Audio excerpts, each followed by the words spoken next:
Hello guys and welcome back to MS Tech Tutorials, and in today's video I'm going to be showing you guys how to view slash unlock all the Warzone camos for Call of Duty Black Ops 6, and this is in the most recent update.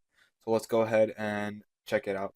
So in order to view them, all you have to do is head over to weapons, go to loadout, go to whatever weapon you want to change, gunsmith, customize, and then camo.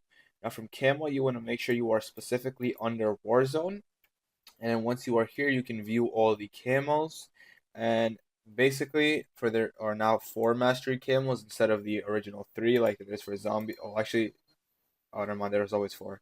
But yeah, there usually used to be 3. But anyways, yeah, this is basically gonna be the gold, I guess. This is diamond. This is dark spine, and then this is this like or dark matter, I guess.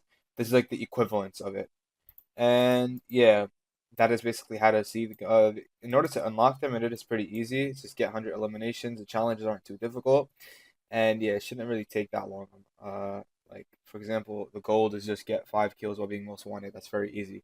But yeah, these are the camos, and like again, if you want to actually view them, you have to make sure you are under the Warzone tab. And yeah, so that is it for the video. Thank you guys for watching. Make sure to give the video a thumbs up, subscribe to the channel, and have a great day.